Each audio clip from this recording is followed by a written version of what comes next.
گزشتہ روز جب پارلیمنٹ میں یہ سارا ڈرامہ چل رہا تھا نا، تو کہا گیا کہ باہر شارع دستور پر انتظامیہ بھی ایک ڈرامہ کرنے میں مصروف تھی، جس کے ذریعے ہیومن رائٹ ایکٹیوسٹ ایمان مزاری اور ان کے شوہر ہادی چٹھا کی گرفتاری عمل میں لائی گئی۔ اچھا، میں 3 دن پہلے اپنے ولاگ میں بتا چکی ہوں کہ ان دونوں میاں بیوی کو متنازع ٹویٹ کے کیس میں گرفتاری کا سامنا تھا، جس کے خلاف پھر ہائی کورٹ نے ریلیف دیا۔ تو کہا یہ جاتا ہے کہ پولیس وہ اچانک 6 ماہ پرانے ایک واقعے کی مزہ کا خیز FIR لے آئی اور ہائی کورٹ کے باہر ان دونوں کی گرفتاری کے لیے کھڑی ہو گئی، جس سے بچنے کے لیے پھر دونوں نے ہائی کورٹ بار کے صدر کے دفتر میں پناہ لی اور پھر 3 دن تک یہ دونوں وہیں محصور رہے اور اس دوران پولیس انتظار کرتی رہی۔ پھر گزشتہ روز ہائی کورٹ بار اور انتظامیہ کے درمیان مذاکرات کے ذریعے پھر یہ طے ہوا کہ ان دونوں کو لوور کورٹ تک رسائی دی جائے گی، وہاں پھر جو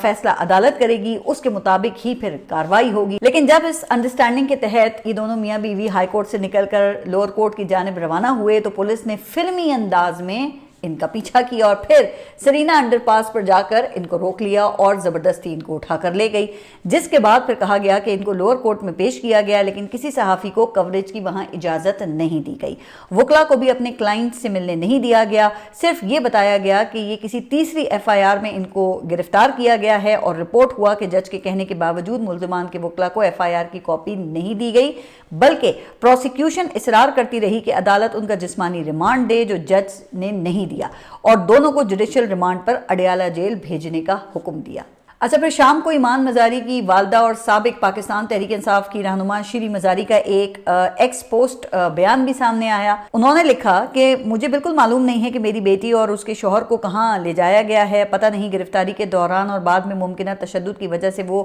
کس حالت میں ہوں گے۔ ہمارے وکلا ان کے لیے پانی، کچھ خشک میوہ جات اور دوائیں لے کر گئے تھے، مگر انہیں رسائی نہیں دی گئی۔ یہ ایک زبردستی گمشدگی ہے۔ تو اب ایک رائے یہ بھی آ رہی ہے کہ حکومت نے جان بوجھ کر ایسی حرکت کی تاکہ غزہ امن بورڈ والا جو ایشو ہے نا، اس سے کچھ توجہ ہٹائی جائے، لیکن ایسی حرکتوں سے پھر کہاں توجہ ہٹتی ہے، چونکہ غزہ امن بورڈ میں شمولیت کے بعد کہا یہ جا رہا ہے کہ کچھ فالو اپ اقدام بھی اٹھانے ہیں، جس میں فوج بھیجنے کا اہم فیصلہ بھی شامل ہے۔ گو کہ ابھی تک حکومت نے حتمی فیصلے کی تصدیق تو نہیں کی ہے، لیکن تصدیق تو امن بورڈ میں شمولیت کی بھی نہیں کی تھی نا، تو پھر دیکھتے ہیں کہ اس حوالے سے پھر کیا فیصلہ ہوتا ہے۔ لیکن بہرحال ایمان مزاری اور ان کے شوہر کے ساتھ جو ہونے والا سلوک ہے وہ قابل مذمت ہے اور کہا جا رہا ہے کہ ہیومن رائٹس کی کھلی خلاف ورزی بھی ہے۔